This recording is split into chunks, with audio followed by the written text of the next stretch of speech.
장부가 대를 잇기 위해 지극한 효심으로 첩을 들이는 것은 흉이 아니다. 오히려 경사스러운 일이지. 10년이나 가문의 배를 골린 정실이 무슨 할 말이 있겠느냐? 월양아, 먼 길 오느라 고생 많았다. 당장 안채에 제일 따뜻한 방을 내어주고 하인들은 월양 아기씨를 정성껏 모셔라. 어머님, 그게 무슨 말씀이시옵니까? 저를 딸처럼 아끼신다는 마님께서 어찌 저 무물 앞에서 그게 이토록 잔인한 말씀을 하시는 것이옵니까? 시어머니의 소름 돋는 배신, 그리고 조강지처의 피눈물. 하지만 이 비극 뒤에는 누구도 상상치 못한 거대한 큰 그림이 숨겨져 있었습니다. 안녕하세요. 달빛 비추는 밤 여러분의 마음을 다독이는 따뜻한 예시야기, 달빛 마실 오기입니다. 자식의 잘못을 감싸는 것이 부모의 본능이라지만 만약 그 본능마저 거스르고 자식을 파멸의 구렁텅이로 몰아넣으면서까지 피 한 방울 부모가 있다면 여러분은 믿으시겠습니까? 오늘 들려드릴 이야기는 조강지처를 버리고 젊은 첩에게 눈이 먼 외아들을 향해 조선 역사상 가장 처절하고도 완벽한 복수극을 기획했던, 그리고 가장 위대한 사랑의 의미를 보여준 어느 지혜로운 시어머니의 기막힌 사연입니다. 이 긴 이야기 속에 담긴 시어머니 최마님의 숨막히는 큰 그림과 며느리 연하가 겪은 피눈물 나는 삶의 기적. 이야기 속으로 함께 떠나시기 전에 구독과 좋아요, 알림 설정 한 번씩 꼭 눌러주시면 오기가 더 좋은 이야기를 찾아오는데 아주 큰 힘이 됩니다. 자, 그럼 조선시대 어느 이름난 만석군의 안방으로 그 비극이 시작되던 날의 공기를 느끼러 들어가 보겠습니다. 조선시대 남부지방 드넓은 평야를 끼고 있어 만석군 최진사댁 하면 모르는 사람이 없을 정도였습니다. 안주인 최마님은 일찍이 남편을 여의고 차가운 눈총 속에서도 야무지게 집안을 일으켜 세운 여장부였습니다.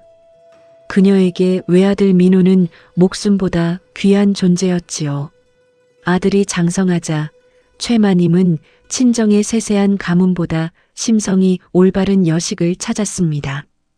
그렇게 맞이한 며느리가 바로 몰락한 양반가의 딸 연하였습니다. 연하는 가난한 친정 형편 탓에 시집 올 때 단 한 짐의 혼수밖에 가져오지 못했지만 그녀의 몸가짐과 성품은 세상 어떤 귀한 폐물보다 빛났습니다. 어머님, 밤새 평안하셨사옵니까? 날이 꽤 찹니다. 아랫목에 따뜻하게 달인 삼을 가져왔사오니 드시옵소서. 오냐?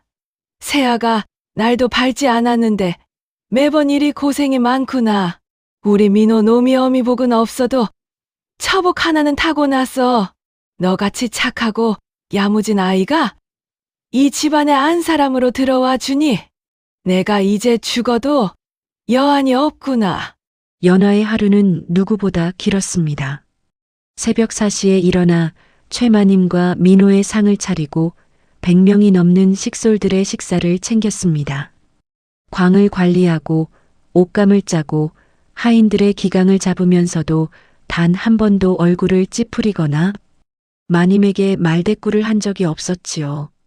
그녀는 시어머니를 단순히 우서른으로 모시는 것이 아니라 친정어머니처럼 존경하고 사랑했습니다. 민호 역시 아내 연하의 그런 모습에 깊이 반해 온 동네에 팔불출 소리를 들을 정도로 연하를 아꼈습니다. 부부의 금실은 온 동네에 소문이 자자하여 지나가는 이들이 최진사댁을 보며 부러움의 탄식을 내뱉곤 했습니다. 하지만 하늘도 무심하시지. 서방님과의 금실이 이토록 좋은데 어찌 삼신할머니는 소식을 주지 않으시는가? 벌써 10년이다. 내 어찌 칠거지약 중 늦뜸이라는 무자오즈의 죄를 지고 이 가문의 안방을 차지하고 있단 말인가? 매일 밤 산신각에 올라 무릎이 닳도록 빌고 또 빌었건만 어머님과 서방님께 지은 죄가 너무나 크구나. 연하는 자신의 불임이 가문에 지은 씻을 수 없는 죄라 여겼습니다. 밤마다 몰래 마당 한구석에서 눈물을 훔치곤 했지요. 그 모습을 멀리서 지켜보던 최마님의 가슴도 새까맣게 타들어갔습니다. 세아가 울지 마라. 내 마음 내가 다 안다. 자식이란 하늘이 내어주시는 법 내 잘못이 아니니 너무 자책하지 말 거라. 넌 내게 친딸이나 진배 없는 아이란다. 이 최씨 가문의 대가 끊긴다 해도 나는 내가 맏며느리라는 사실에 감사한다. 그러니 제발 혼자 가슴앓이 하지 마라. 연하는 시어머니의 따뜻한 품에 안겨 서러운 눈물을 쏟아냈고 최마님 역시 며느리를 부둥켜 안고 남몰래 눈물을 훔쳤습니다. 두 사람의 고부간 정은 친모녀 이상으로 깊고 단단해져만 갔습니다. 평화롭던 최진사 댁에 먹구름이 드리운 것은 민호가 가문의 사업을 확장하기 위해 한양으로 장사를 떠난 지 석 달 만에 돌아오던 날이었습니다. 마당에는 대형 상단이 들고 온 짐이 가득했고 최마님과 연하는 환한 미소로 아들을 맞으러 대문 밖으로 나섰습니다. 서방님, 먼 길 오시느라 고생 많으셨사오? 연하의 환영 인사는 차마 끝을 맺지 못했습니다.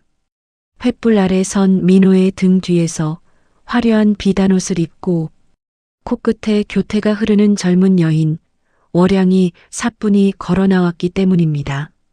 연하는 월양의 자극적인 붉은 입술과 자신을 비웃는 듯한 탐욕스러운 눈빛을 보는 순간 가슴이 칠흑 같은 어둠으로 물들었습니다. 어머니, 인사받으시지요? 한양에서 운명처럼 연을 맺은 월양이라고 합니다. 이미 제 아이를 가졌으니 오늘부터 이 집의 작은 마님으로 들여 대를 잇게 할 것입니다. 민호의 목소리에는 아내 연하를 향한 미안한 기색은커녕 새로운 첩을 들였다는 자랑스러움만이 가득했습니다. 마님, 월향이라 하옵니다. 서방님께서 제 뱃속에 귀한 최씨 가문의 핏줄을 품었으니 부족하더라도 어여삐 여겨주시옵소서. 연하는 하얗게 질린 얼굴로 손을 벌벌 떨며 최마님을 바라보았습니다. 평소 호랑이처럼 엄격하던 마님이 아들을 크게 꾸짖고 저 요물을 당장 내쫓아 주기를 속으로 간절히 빌고 또 빌었습니다. 하지만 조금 전 인트로에서 보셨듯 최마님의 입에서 나온 말은 잔인하기 그지없었습니다. 장부가 대를 잇기 위해 첩을 들이는 것은 오히려 경사스러운 일이지. 당장 안채에 제일 따뜻한 방을 내어주고 하인들은 월양 아기 씨를 정성껏 모셔라. 연하는 그 자리에서 풀썩 주저앉아 통곡했습니다. 그것은 남편을 빼앗긴 슬픔보다 자신의 모든 삶을 지탱해주던 시어머니의 사랑이 가짜였다는 배신감에 의한 오열이었습니다. 하지만 최마님은 쓰러진 연하를 뒤로 한 채 안채로 들어가 버렸습니다. 그날 이후 민호는 임신한 월양의 치마폭에 꽁꽁 싸여 정실인 연하의 처소에는 발길조차 끊었습니다. 월양은 뱃속의 아이를 유세 떨며 집안의 권력을 조금씩 틀어주기 시작했습니다. 월양의 횡포는 끔찍했습니다. 며느리 연하가 시어머니를 위해 다려온 탕약을 가로채며 시비하기 일쑤였지요. 형님께서 다려오신 탕약은 마님의 병에 맞지 않는 것 같아. 제가 특별히 한양에서 가져온 영지버섯을 넣어 새로 다려왔사옵니다. 마님, 제 정성을 봐서 드셔주시옵소서. 오냐, 월양아, 내가 어찌 이리 세심하단 말이냐. 임신한 몸으로 나를 생각하는 마음이 기특하구나. 연하는 자신이 매일 밤 뒷산 산신각에 올라가 정성껏 다려온 탕약이 바닥에 버려지는 것을 보며 가슴이 찢어지는 고통을 느꼈습니다. 월양은 그것으로 만족하지 않고 곡간 열쇠마저 빼앗아 갔습니다. 마님께서 이제 집안의 모든 국간 관리는 저 월향에게 맡기라 하셨사옵니다. 아, 참. 마님께서는 형님의 얼굴만 봐도 무자의 죄가 생각나 괴롭다 하시니 제발 마님 앞에 알짝대지 말아 주시옵소서. 하인들보다 못한 처지가 된 연하는 매일 밤 안방 건너편에서 최마님과 월양이 다정하게 웃는 소리를 들으며 피눈물을 흘렸습니다. 그렇게 지옥 같은 나날이 반년쯤 흘렀을 무렵 최마님은 무서운 결단을 내리게 됩니다. 한 겨울밤 매서운 눈보라가 최진사댁의 대문을 세차게 두드리던 날이었습니다. 안방에서 최마님의 불호령이 떨어졌습니다. 내 이연 연하야, 내가 어찌 그토록 앙독한 마음을 품었단 말이냐? 10년을 거뒀더니 가문의 대를 끊으려 들어? 식솔들이 안방으로 달려가 보니 월양이 배를 부여잡고 쓰러져 있었고 바닥에는 탕약 사발이 깨져 흥건했습니다. 아이고 마님, 형님께서 제 뱃속의 아기 씨를 질투하여 탕약의 독초를 탔나 보옵니다. 배가 너무 아프옵니다. 어머님, 서방님, 제발 제 결백을 믿어주시옵소서. 저 요물이 스스로 사발을 깨고 자해를 한 것이옵니다. 연하는 엎드려 머리를 찌우며 결백을 주장했습니다. 하지만 최마님은 얼음장 같은 얼굴로 연하를 내려다보았습니다. 무자우즈도 모자라 투기까지 내년에 가증스러운 연기를 10년이나 믿었다니. 여봐라, 당장 전연의 옷을 벗기고 무일푼으로 대문 밖으로 내쫓아라. 이 집 마당에 전연의 그림자조차 남기지 마라. 마님, 어머님, 제발 한 번만 자비를 베풀어 주시옵소서. 10년을 친어머니처럼 모신 제 은혜를 어찌 저 눈물의 눈물 한마디에 저버리시옵니까? 차라리 이곳에서 절 죽여주시옵소서. 시어머니는 끝내 고개를 돌렸습니다. 살을 애는 듯한 겨울밤, 연하는 얇은 소복, 한 벌만 입은 채 눈보라가 치는 대문 밖으로 무참히 내동댕이 쳐졌습니다. 차가운 땅바닥에 엎드려 하늘을 향해 피눈물을 흘리던 그때 문틈 사이로 몰래 다가온 나이든 유모가 연하의 품에 작은 보따리 하나를 찔러 넣고는 황급히 문을 닫아 걸었습니다. 추위와 굶주림에 지쳐 폐가에 몸을 숨긴 연하는 꽁꽁 언 손으로 보따리를 열어보았습니다.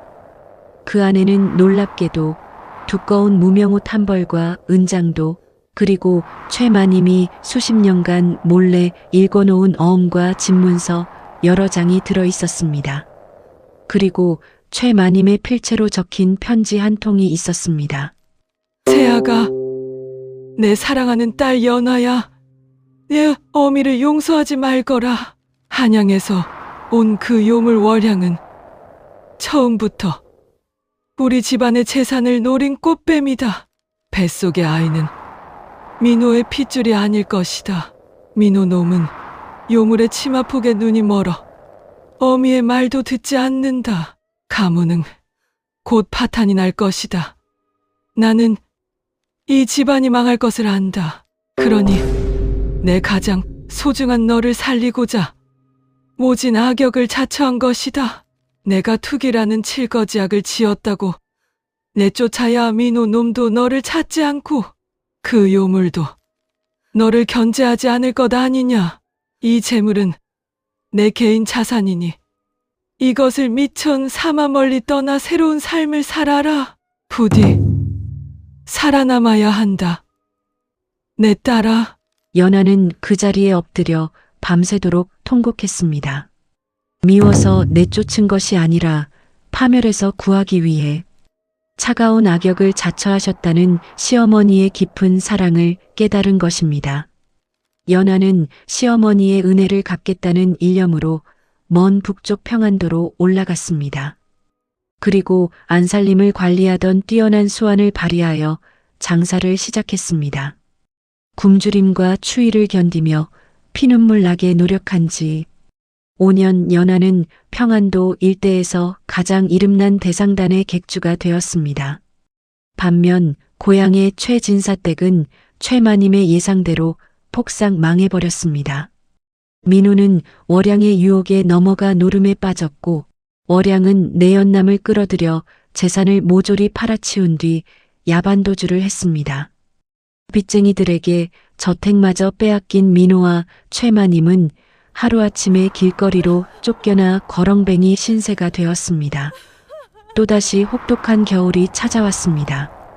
평안도 최고의 거상이 된 연화객주의 웅장한 대문 앞에 다 떨어진 누더기를 입은 거지 2명이 쓰러져 있었습니다. 바로 눈의 병을 얻어 앞을 못 보게 된 최마님과 노름빚으로 한쪽 다리를 절게 된 민호였습니다. 어머니 제가 죽일 놈입니다. 저 때문에. 세아가 연하야 차라리 그 옛날 너와 함께 얼어 죽었어야 했는데 이 못난 늙은이를 용서하지 말거라. 소식을 듣고 화려한 비단옷을 입은 연화객주가 대문 밖으로 나섰습니다. 바닥에 쓰러진 2사람을 본 순간 가슴이 찢어질 듯 아팠지만 표정을 감추고 차갑게 말했습니다. 이보시오 남의 상단 대문 앞에서 시끄럽게 웬 소란이오? 그 목소리에 고개를 든 민호의 눈이 화들짝 커졌습니다. 자신이 매몰차게 내쫓았던 조강지처가 거상이 되어 서 있었으니까요. 눈이 보이지 않는 최마님은 목소리만 듣고 벌벌 떨며 눈물을 흘렸습니다. 아 세아가 연하야 정말 너냐? 이 못난 늙은이의 죄를 갚으러 내가 왔구나. 그 순간 차갑던 연화의 눈에서 뜨거운 눈물이 쏟아졌습니다. 그녀는 화려한 치맛자락이 지늘게 더러워지는 것도 아랑곳하지 않고 그 자리에 털썩 무릎을 꿇고 시어머니를 와락 끌어안았습니다. 어머님, 접니다. 어머님의 못난 딸 연어입니다. 어찌 이리 상하셨습니까? 어찌 이리 고생을 하셨습니까? 아이고 내 딸아 살아주어 고맙다 살아주어 고마워. 모든 진실을 알게 된 민호는 바닥에 머리를 찌우며 짐승만도 못한 자신을 죽여달라며 통곡했습니다. 연화객주는 민호를 차갑게 내려다보았지만 시어머니를 모시기 위해 그를 용서하기로 했습니다. 서방님이 지은 죄는 평생을 갚아도 모자랍니다. 하지만 저를 살려주신 마님을 위해 한 번만 기회를 드리겠습니다. 이제부터 서방님은 제 상단의 가장 밑바닥 머슴부터 다시 시작하십시오. 피눈물을 흘려가며 진짜 땀의 가치를 배우십시오. 긴 시간 함께 해주신 여러분, 이 기막힌 사연 어떻게 들으셨나요? 가문의 핏줄보다 피 한 방울 섞이지 않은 며느리에게 모든 희망을 걸고 사람의 도리를 선택했던 최마님의 기막힌 지혜. 그리고 그 은혜를 잊지 않고 기어코 보은을 이뤄낸 며느리 연화의 굳은 의지가 만들어낸 통쾌하고도 눈물겨운 기적이었습니다. 가족이라는 이름의 진짜 의미를 다시 한번 깊게 생각해보게 하는 이야기였습니다. 오늘 달빛 마실 오기가 들려드린 이 이야기가 여러분의 팍팍한 삶에 작은 위로와 감동의 씨앗이 되었기를 바랍니다. 끝까지 들어주신 여러분, 진심으로 감사드립니다. 창가에 내리는 달빛처럼 오늘도 평안하고 따스한 밤 보내시고요.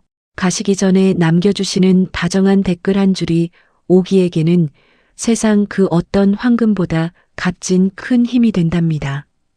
그럼 저는 다음 이 시간 더 재미있고 가슴 찡한 예시이야기 보따리를 가득 메고 다시 찾아오겠습니다. 늘 건강하세요. 안녕히 계세요.